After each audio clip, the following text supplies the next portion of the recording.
기도함으로 찬양과 경배로 나아가시겠습니다. 사랑이 많으신 하나님 아버지, 이곳 가운데 주님 홀로 모든 영광 받아주세요. 주님, 모든 산과 바다가 주의 이름을 기억합니다. 주님, 당신이 만드신 우리 피조물들도 주를 기억하게 하여 주시고 주를 예배할 수 있는 은혜를 부어주세요. 주님, 당신은 살아계신 하나님이시고 주님은 모든 영광과 모든 찬양을 받게 합당하신 창조주이신 하나님이십니다. 주님, 그 진리를 붙들고 나아갑니다. 주님, 십자가 안에서 자유케 하여 주시고 주님의 은혜를 저희 한 사람 한 사람에게 마음껏 부어주세요. 주님, 감사합니다. 주의 십자가 사랑에 감사합니다. 사랑합니다. 예수님의 이름으로 기도드렸습니다. 아멘.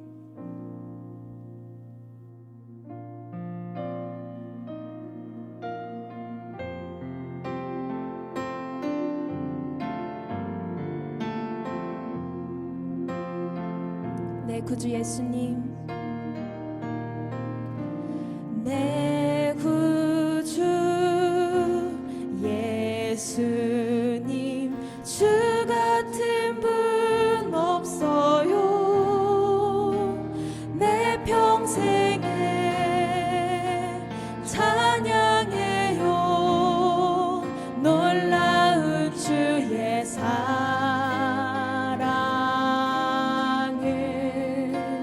위로자 되시며 위로자 되시며 피난처 되신 주님, 나의 영혼 온 맘 다해 주를 경배합니다.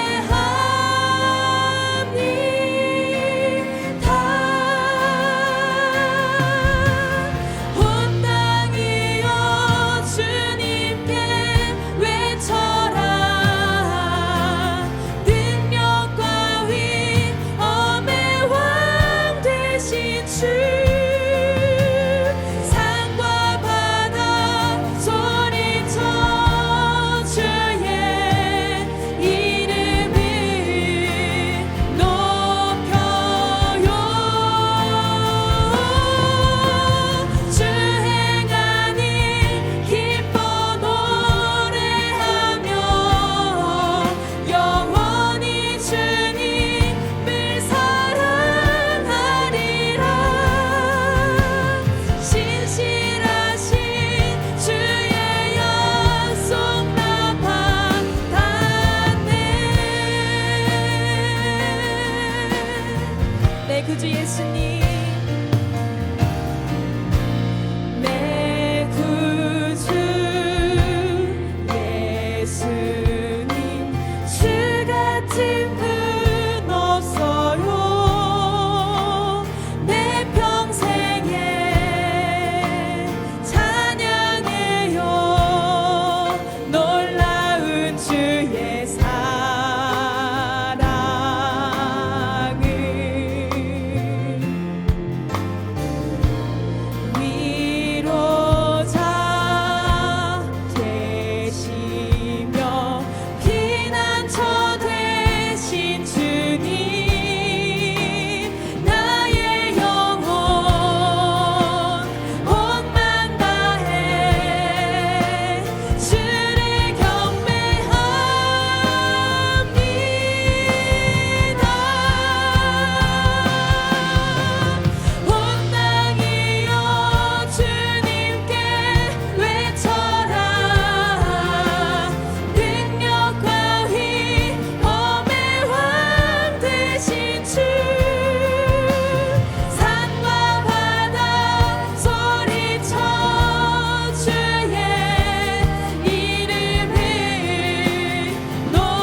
신실하신 주의 약속 나 받았네.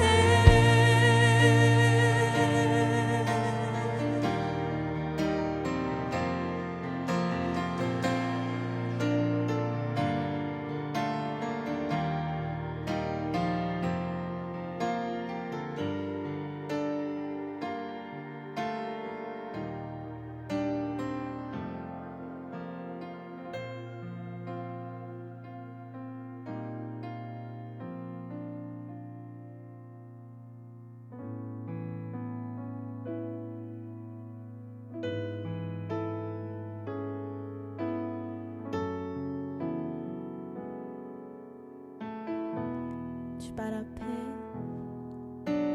주발 앞에 무릎 꿇고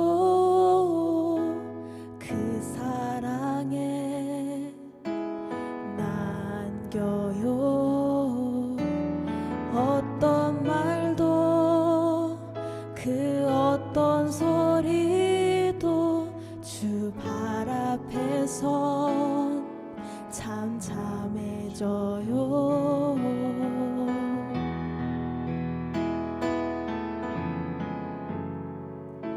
주 나의 사랑 그 발 앞에 앉아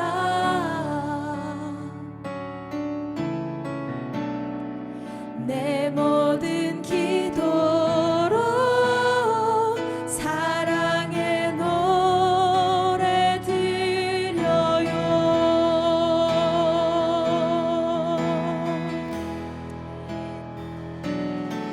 주의 옷자락 만지며 주의 두 발을 씻기며 주님 그 발에 힘 맞추며 나의 왕관을 드려요. 주의 옷자락 만지며 주의 두 발을 씻기며 주님 그 발에 힘 맞추며 나의 왕관을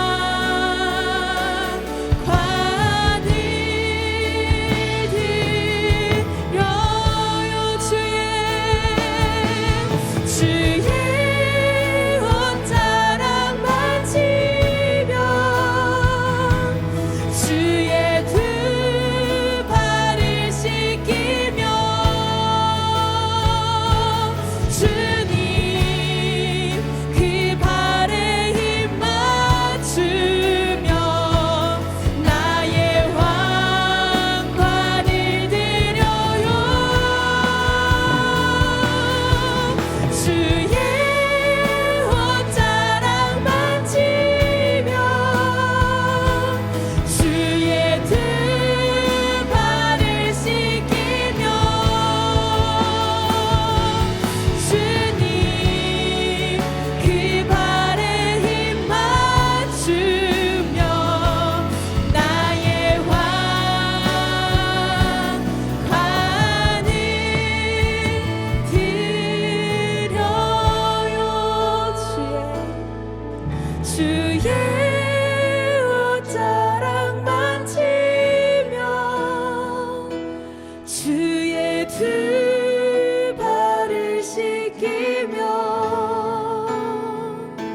주님 그 발에 힘 맞추며 나의 왕관을 드려요. 주의 옷자락 만지며 주의 두 발을 씻기며 주님 그 발에 힘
반갑습니다. 코로나로 인해서 이렇게 얼굴을 대면하여 여러분을 보지 못하지만 이렇게라도 볼 수 있어서 감사합니다. 우리 잠깐 기도하겠습니다. 하나님 아버지, 코로나 기간 가운데서도 또 이렇게 채플로 모여서 하나님을 예배하며 주님을 찾을 수 있도록 은혜 주셔서 감사드립니다. 평택대학교를 예수님의 이름으로 축복합니다. 총장님이야 모든 교직원, 모든 학생 한 사람 한 사람 이르기까지 하나님의 넘치는 은혜로 충만하게 함께해 주시고, 이 시대에 하나님께서 평택대학교를 부르신 그 부르심을 온전히 순종함으로 성취하는 귀한 학교, 그래서 이 나라와 열방 가운데서 하나님의 뜻이 이루어지는 데 귀하게 쓰임받는 학교와 모든 학생 되도록 은혜 위에 은혜를 더하여 주시옵소서. 예수님의 이름으로 감사하며 기도드렸습니다. 아멘. 하나님 말씀 보겠습니다. 하나님의 말씀은 요한복음 20장 21절입니다. 예수께서 또 이르시되 너희에게 평강이 있을지어다. 아버지께서 나를 보내신 것 같이 나도 너희를 보내노라. 오늘은 우리의 소명, 곧 우리 그리스도인들은 문화 전체를 구속하고 세상을 변화시키도록 부름받았다는 우리의 소명을 같이 좀 살펴보고자 합니다. 첫째, 우리는 오늘날 문화를 잃어버렸습니다. 우리는 오늘날 문화를 잃어버렸습니다. 한 가지 예를 좀 제가 들어보겠습니다. 약간 좀 지난 얘기긴 한데요, 미국에서 성폭행에 대한 진화론적 설명을 담은 책이 나왔습니다. 강간의 자연사, 성적 강제 행위의 생물학적 기초라는 책이었습니다. 2명의 대학 교수가 썼는데요, 그들의 주장은 생물학적으로 말하면 강간이 병리 현상이 아니라는 것입니다. 그것은 생식의 성공을 극대화하려는 진화론적 적응 현상이라는 것이죠. 마치 표범의 점과 기린의 길다란 목처럼 그들의 주장에 의하면 강간이 인간의 진화적 유산의 산물인 자연적 생물학적 현상이라는 것입니다. 그러니까 논리는 단순합니다. 어떤 행위든지 오늘까지 살아남은 것은 진화론적 이점을 갖고 있음에 틀림이 없다는 것이죠. 그렇지 않았더라면 자연 선택에 의해서 이미 제거되었을 것이기 때문입니다. 자연 선택은 여러분 잘 아시는 대로 진화론적 핵심 축 중에 하나죠. 그래서 가장 적절한 것이 오늘날까지 살아남기 때문에 강간도 마찬가지라는 거죠.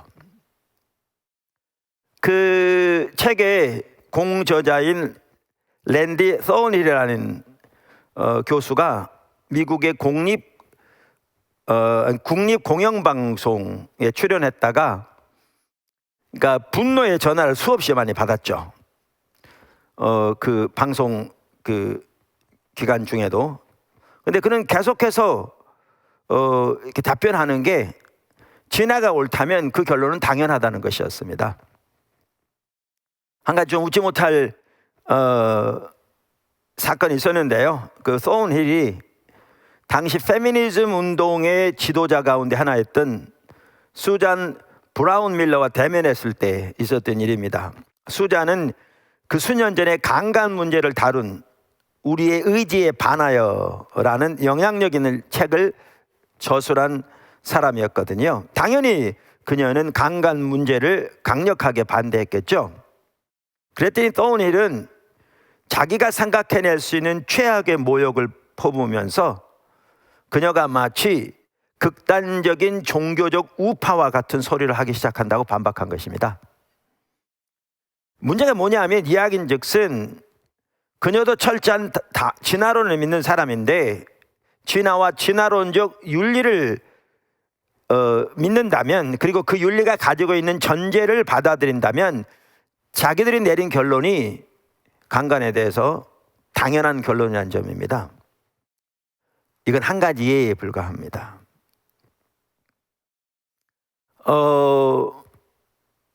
한 가지 또 다른 예를 제가 들어볼까요?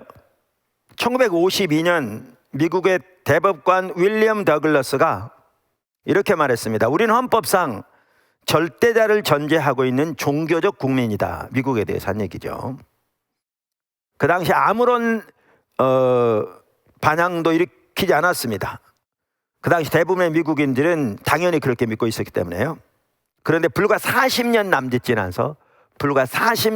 지나서 미국의 대법관 안토닌 스칼리아가 자신의 신앙에 대해서 말하면서 한 사람의 그리스도인으로서 자기는 기적과 예수님의 부활을 믿는다라고 연설하자 난리가 났습니다. 법조계 주변 인사들이 분노하기 시작했고요. 신문 칼럼니스트들, TV 자담회, 심지어 톡쇼 같은 데서도 이 스피치를 언급하면서 온갖 조롱과 멸시를 쏟아내기 시작했습니다. 법에다 종교를 들이대려고 한다는 거죠. 불과 40년 동안에 미국이 왜 이렇게 바뀌었냐는 거죠. 거의 문화 전체에 대해서 엄청난 변화를 가져왔습니다. 근데 제가 미국의 예를 들은 것은 이거 세계적인 추세를 하나 보기 위한 것이고요. 우리나라도 전혀 예외가 아닙니다. 우리나라 같은 경우에는 급속도로 서구화되고 있는데 특히 미국을 쫓아가고 있는 경향이 많거든요. 특별히 우리 젊은 세대는 더욱더 그렇습니다. 그러면 어떻게 해서 이런 일이 일어났는가? 그 중에 그 중요한 역할을 한 것이 결국 대학이었죠. 제가 이렇게 보니까 그 전부터도 그랬지만 1960년대부터 세속화의 물결이 성애혁명 등 급속도로 이렇게 퍼지게 된 것 같더라고요. 근데 그 한 중심에 대학이 있었습니다.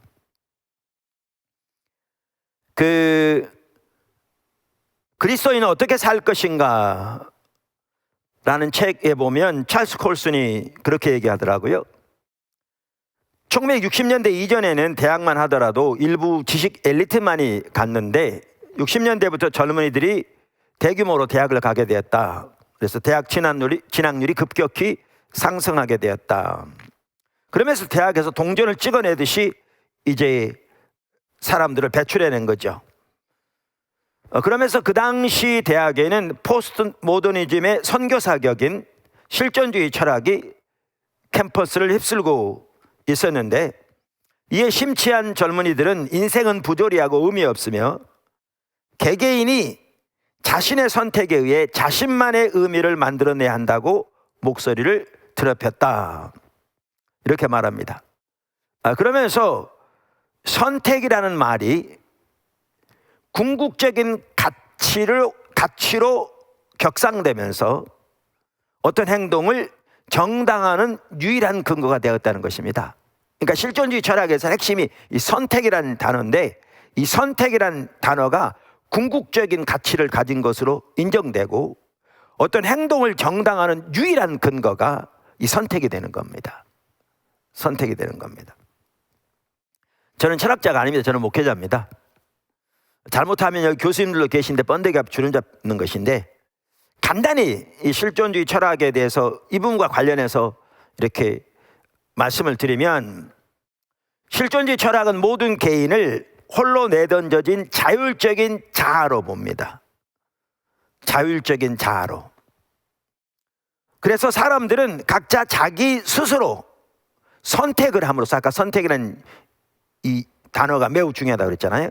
선택을 함으로써 자신의 목적을 창조해야만 합니다. 이제 문제는 뭐냐 하면 그들이 한 선택이 옳은 것인지 그른 것인지에 대한 기준은 전혀 존재하지 않습니다. 그러니까 어떤 사람이 자율적인 선택에서 어떤 것을 선택했다면 그것은 자기에겐 옳은 겁니다.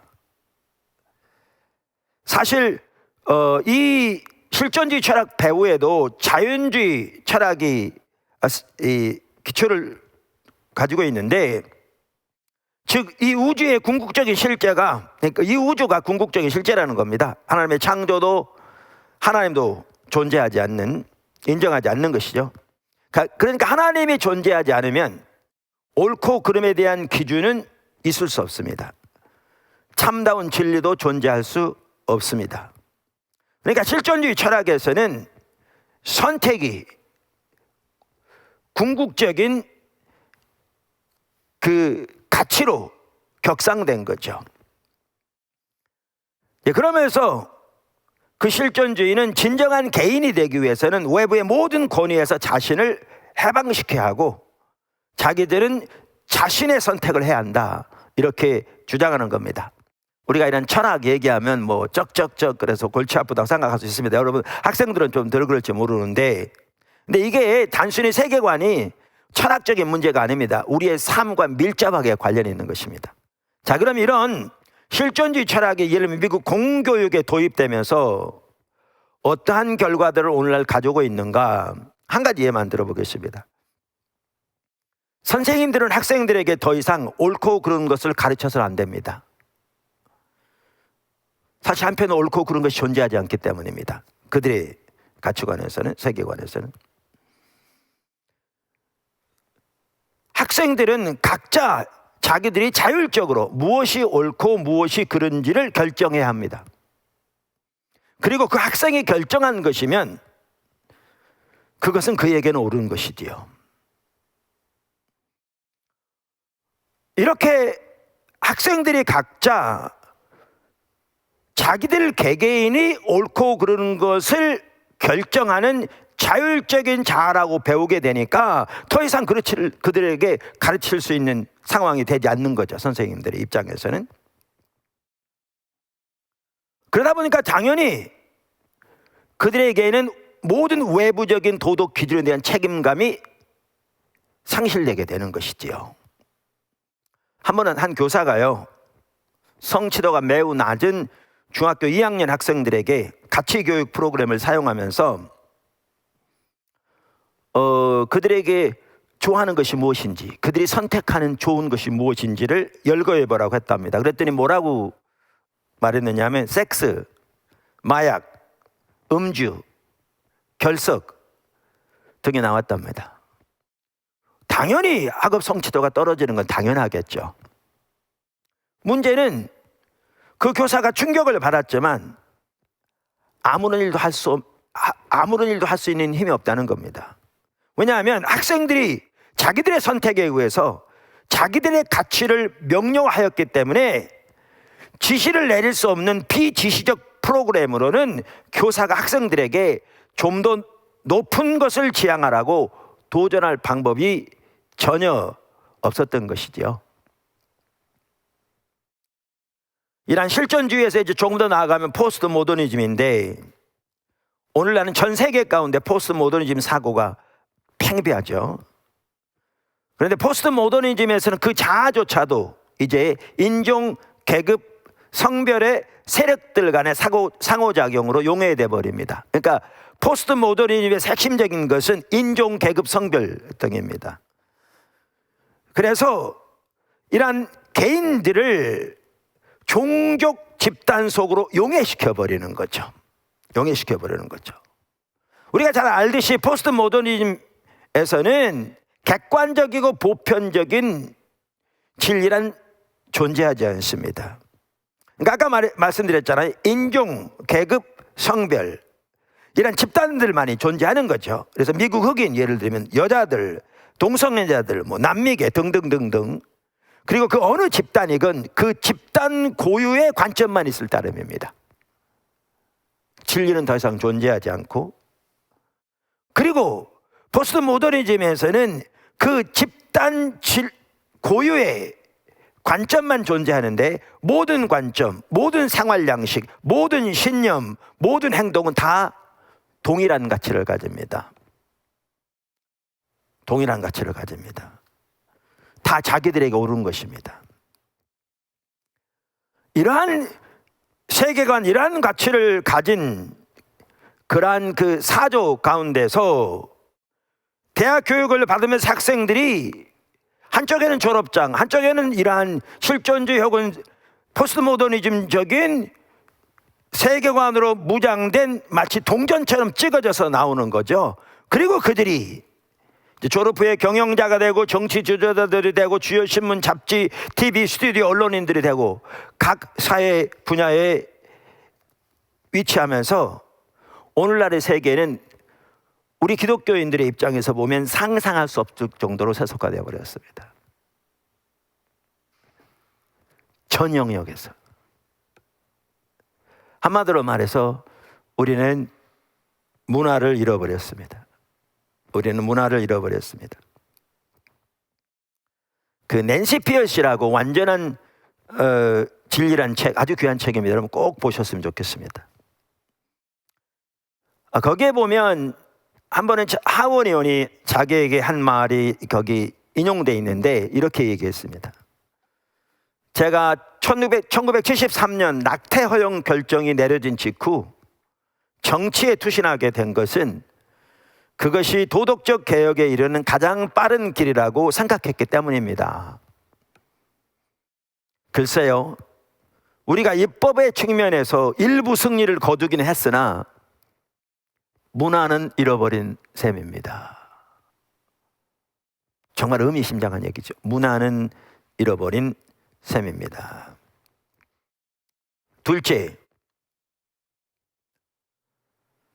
그리스도인은 문화 전체를 구속하고 세상을 변화시키도록 부름받았습니다. 이게 우리의 소명입니다. 우리는 문화를 잃어버렸는데요,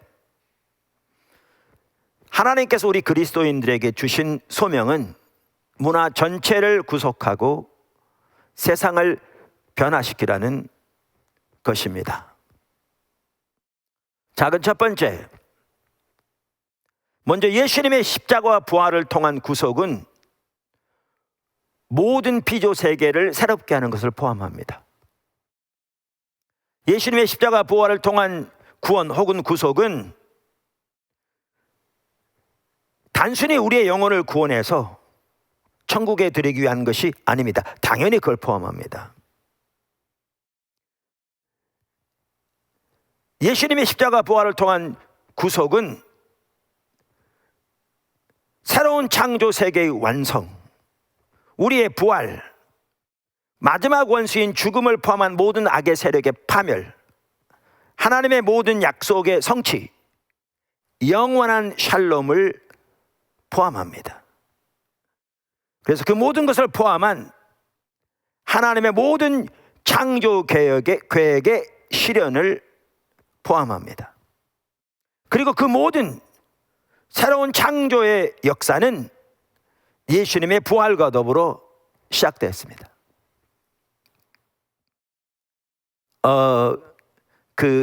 팀 켈러 목사님, 지금 뉴욕에서 목회하시는 귀한 분입니다. 그분이 부활을 입다라는 책을 썼습니다. 올해 우리나라에도 올해 번역됐는데 아주 귀한 책입니다. 여러분 한번 사보시면 정말 도움이 될 겁니다. 그분이 이렇게 얘기했습니다.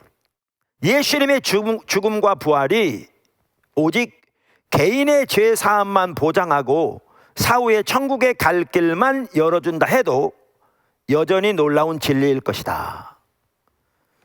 하지만 그보다 엄청나게 깊은 의미가 있다.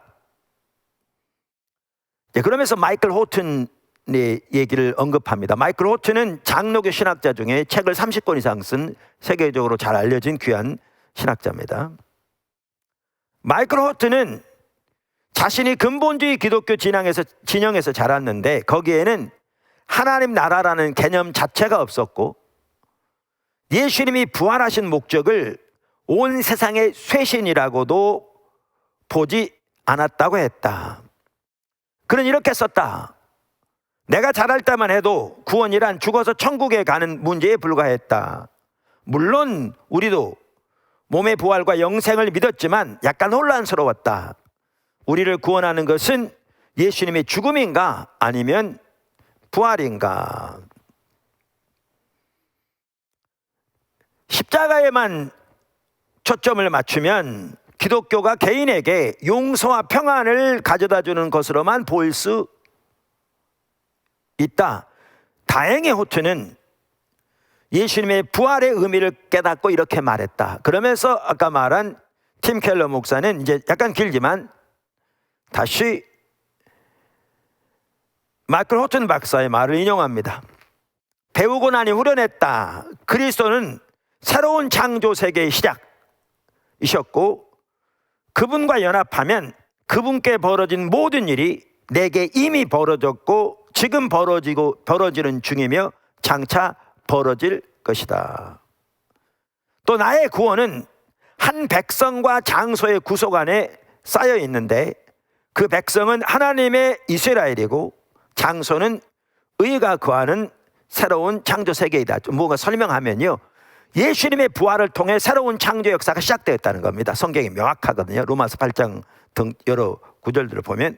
그래서 우리가 구원받는다는 것은 두 개의 장소로 이렇게 구원받아진다는 거죠. 하나는 하나님의 이스라엘, 오늘날로 말하면 하나님의 새 백성인 교회, 그 다음에 다른 하나는 하나님의 의가 거하는 새로운 창조 세계로 우리가 구원받게 된다. 예수님의 부활과 더불어 시작된 하나님의 새로운 창조 세계로 우리가 구원받게 된다, 그 말입니다. 그러면 전부 불타 없어질 것이라고 생각하느냐? 이 말은 우리가 기존에 일부에서 가지고 있는 것처럼 복음주의 보수의 진영에서 우리의 구원은 죽어 천국에 가는 것이고 이 땅은 다 불타 없어질 것으로 인식하는, 물론 새하늘과 새 땅을 믿지만 예수님이 다시 오실 때 완전히 새로운, 이 땅과는 전혀 상관없는 그러니까 새하늘과 새 땅이 이루어질 걸 믿느냐, 이게 이제 그 말이고요. 아니면 모든 피조물이 굴레에 세방되어 하나님의 자녀들의 자유에 동참하기를 갈망한다라고 생각하느냐? 이 말은 하나님의 구속은 모든 창조 세계를 쇄신하는 것을 포함되는, 그리고 그 역사는 이미 예수님 부활과 더불어 시작된, 물론 예수님이 다시 오실 때 이것이 불로 정화되어져서 새로운 형태가 될 것이지만 한편으로는 불연속성이지만 많은 연속성이 또한 있을 그곳에 그 역사는 이미 시작된, 이렇게 생각하느냐에 따라 일상은 크게 달라진다, 이렇게 말합니다. 다시 말하면 우리의 예수님의 십자가 부활을 통한 하나님의 구원은 우리의 영혼 구원뿐만 아니라 모든 하나님의 피조 세계의 구속도 포함하는 것을 성경은 명백하게 말하고 있다, 그 말입니다. 사실 이것은 초대교회 메시지에도 명확하게 나타납니다. 초대교회가 전한 복음의 핵심은 예수님이 주님이시다라는 거였습니다. Jesus is the Lord, 영어로 말하면 예수님이 주님이시다. 초대교회가 예수님을 메시아와 연결시키고 예수님이 주님이시라고 선포한 데는 예수님의 부활이 있었습니다. 예수님의 부활이 없었다면 이 모든 것은 전혀 가능하지 않았습니다.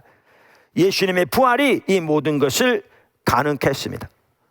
그래서 초대교회는 예수님이 주님이시다라고 전했고 이것이 초대교회가 전한 복음의 핵심이었는데, 예수님이 주님이시다라는 말 속에는 세 가지 의미가 들어있다는 사실을 이해해야 합니다. 그러니까 초대교회가 이 말을 전할 때 이 말 속에는 이 세 가지 의미가 들어있었습니다. 이 세 가지 의미가, 하나는, 그러니까 주라는 말은 헬라어로 퀴리오스라는 단어인데요, 퀴리오스. 그러니까 예수님이 퀴리오스다, 주님이시다라는 말은 이 세 가지 의미를 담고 있다. 하나는 그분이 주인이시다, 그 말입니다. 주인이시다. 그러니까 우리는 그분의 종인 거죠. 이건 일반적으로 우리가 잘 아는 내용입니다. 그런데 두 번째, 이 용어는 그 당시 시저가 자신에 대해서 혹은 사람들이 시저에 대해서 사용한 단어입니다. 그러니까 바울이 살았던 로마 세계에서는요, 복음, 유앙겔리온이라고 그러죠, 헬라어로. 복음이라는 단어도 일반적으로 황제의 즉위나 생일 등 황제의 좋은 소식을 사람들에게 알리는 것을 의미했습니다. 복음이란 단어 자체가.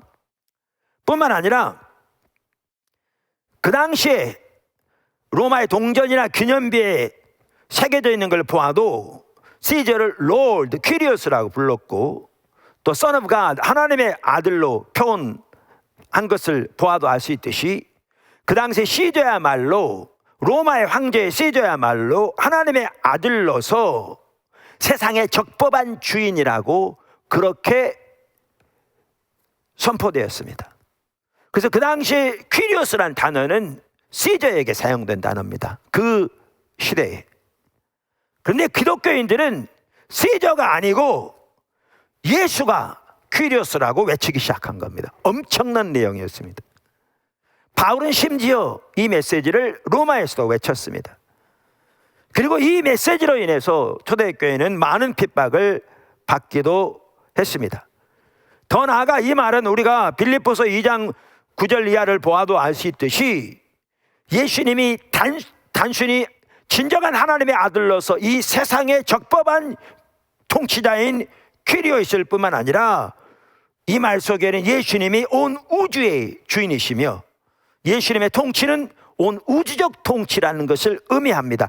여러분, 제가 시간이 없기 때문에 빌립보서 2장 9절에서 11절, 고린도서 15장 27절 28절 등을 지금 읽지 않고 있습니다만, 이러한 구절들, 그 외에도 여러 구절들을 보면 이 부분이 명확합니다.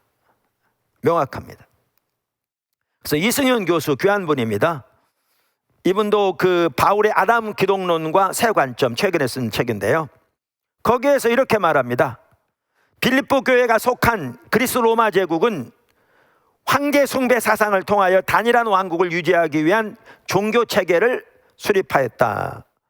로마의 황제 카이사르는 우주의 주인인 제우스의 아들로 간주되었고, 따라서 그는 신적인 능력과 자질을 소유한 세상의 주 퀴리오스로 선포되었으며, 그가 전쟁을 끝내고 평화를 가져왔다는 소식은 그리스 로마 제국에 속한 모든 이들에게 참 복음, 유앙겔리온으로 제시되었다. 그러나 빌립보서 2장 6절에서 11절에 케노시스 시는 예수님에 관한 구절이죠. 로마의 황제가 아니라 예수님이 우주의 참된 참된 왕인 하나님의 아들로서 우주의 주권을 소유하고 있다고 주장한다. 따라서 세상의 모든 백성들은 로마 황제를 자신들의 주로 숭배하는 것이 아니라 높아진 예수를 자신들의 주로 숭배해야 한다. 이게 그 메시지 속에 담긴 내용입니다. 초대교회가 전한 어마어마한 내용입니다. 근데 거기엔 또 한 가지 의미가 있습니다. 퀴리오스라는 단어 속에는 그 말은 예수님이 야훼의 본체시다, 그 말입니다. 구약에서 야훼 하나님, 히브리어로 쓰였죠. 구약 성경은 이 야훼라는 단어가 헬라어로 번역될 때 뭐라고 번역됐냐면 퀴리오스라는 단어로 번역되었습니다. 뿐만 아니라 아까 예수님에 관해서 말하고 있는 빌립보서 2장만 하더라도 그 2장 9절에서 11절에 보면 높아지신 예수님에 대해서 말하고 있는데, 그 배후에 이사야서 45장 23절이 들어있는 것을 학자들은 일반적으로 다 받아들입니다. 그런데 이사야 45장 23절에 나오는 그 주인공은 야훼 하나님을 가리키는데, 그 구절이 예수님 안에 성취된 것을 성경은 말합니다.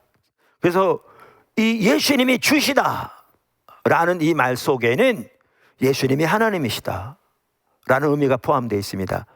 이 메시지는 또한 엄청난 내용이 있습니다. 특별히 그 당시에 유대인들에게 이 메시지는 엄청난 내용이었습니다. 이와 같이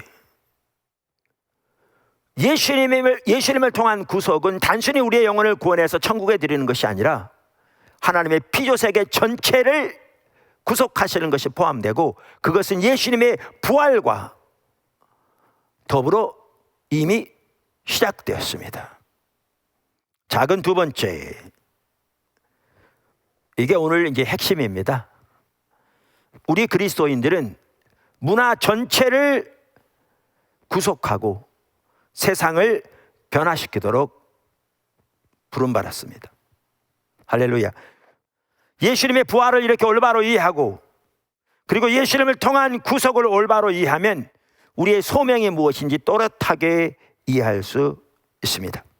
정치, 경제, 사회, 문화, 교육, 의료, 환경, 예술 등 모든 면에서 만물을 새롭게 하시는 하나님의 역사에 동참하도록 우리는 부름을 받았습니다. 다시 말하면 우리 그리스도인들은 문화 전체를 구속하도록 부름을 받았습니다.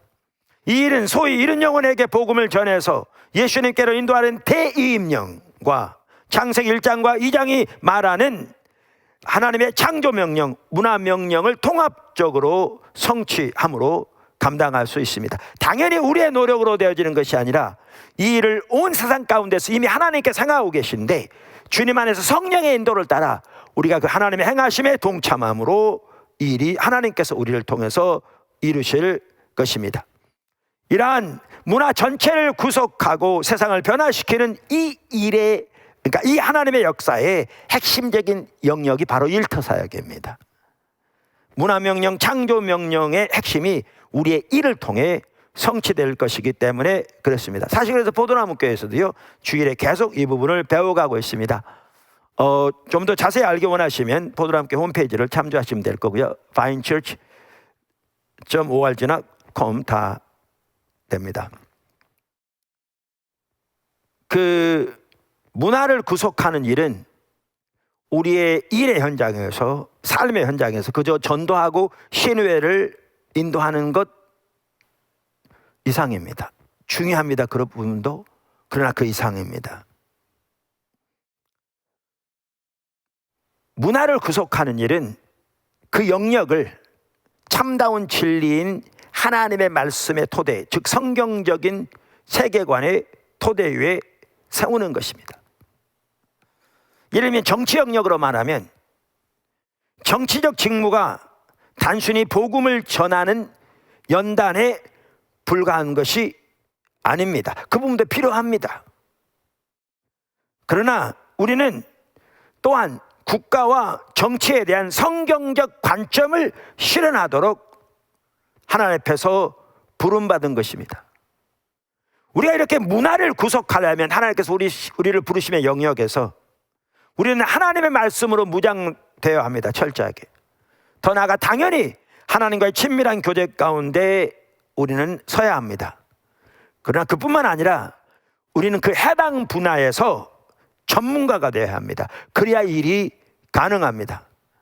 한 번에 낸시 피어스가 세계관 이러한 부분을 다루면서 세계적으로 하나님께서 귀하게 사용하고 계시기 때문에요, 워싱턴에 거주하면서 워싱턴 교회 관리들과도 잘 압니다. 근데 한 번은 워싱턴의 고위 관리가 낸시 피어스에게 이렇게 얘기하더랍니다. 헌신된 그리스도인이자 동시에 뛰어난 전문가를 찾기가 정말 어렵다. 성경적인 세계관만이 유일한 참된 세계관입니다. 그것만이 인류에게 진정한 복지와 평화를 가져다 줄 수 있는 세계관입니다. 여러분, 이 사실을 아십니까? 20세기가 다른 이전의 세기보다 더 심각한 도덕적인 타락을 가져오는 사건이나 일이 발생한 세기가 아닙니다.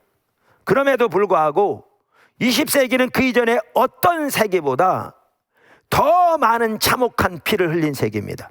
세계 1, 2차 대전 말할 것도 없고 유대인의 600만 학살, 구소련에서의 그 수많은 학살들, 북한, 캄보디아 인종청소 등등 몇 개만 언급해도 어마어마한 잔인한 학살들이 일어난 게 20세기입니다. 근데 그 모든 것들의 가장 근본 원인이 세속적인 세계관의 원인이었습니다. 세계관의 원인이었습니다. 하나님은, 하나님의 뜻은 생명입니다. 하나님의 세계관만이 참된 세계관이고, 하나님의 세계관으로 각 영역이 세워지고 예수님이 진정한 모든 영역의 주가 되실 때 거기에 온전한 하나님의 은혜가 더욱 넘치게 될 것입니다. 진정한 모든 것의 완성은 주님이 다시 오실 때 이루어질 것이지만 우리는 그날까지 앞서가시며 일하신 하나님의 역사에 동참하도록 부름을 받았습니다. 그것이 우리의 소명입니다. 문화 전체를 구속하고 세상을 변화시키도록 부름을 받았습니다. 제가 한 가지 예만 들고 오늘 마치겠습니다. 이 책은 아까 완전한 진리 낸시 피어스가 쓴 그 차와 쌍둥이 책과 같습니다. 너무 좋은 책입니다.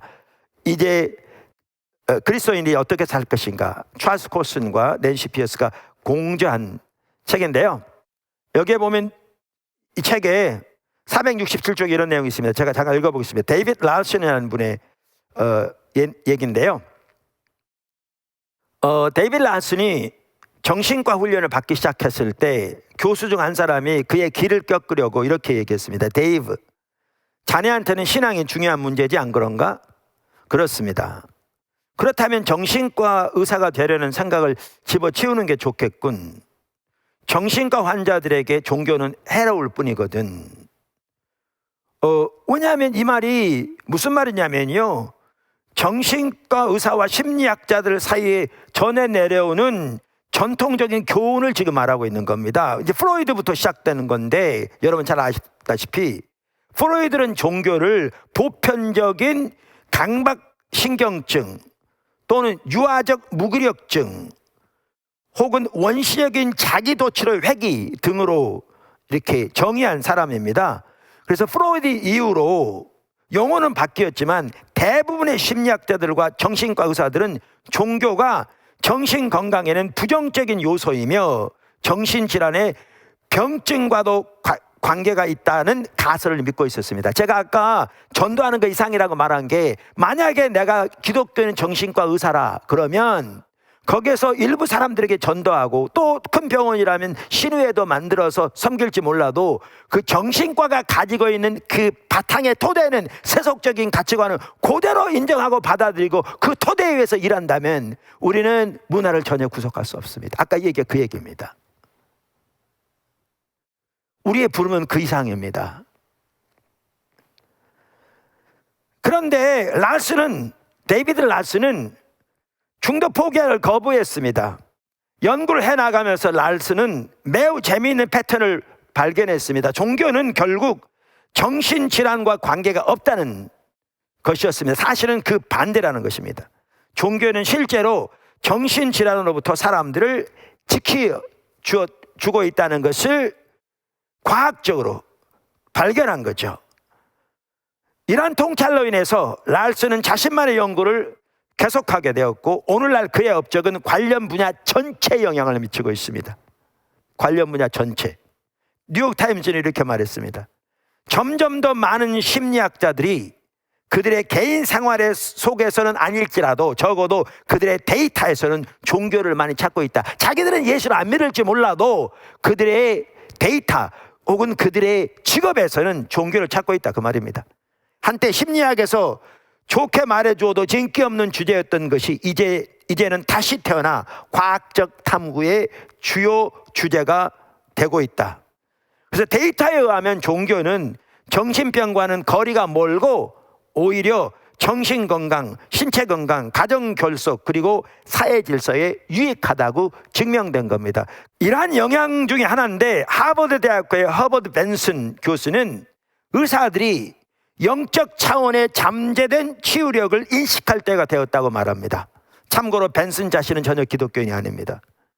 그렇지만 그는 인간이 종교적인 신앙을 위해 만들어졌다고 말합니다. 성경적인 가치를 그대로 말하죠.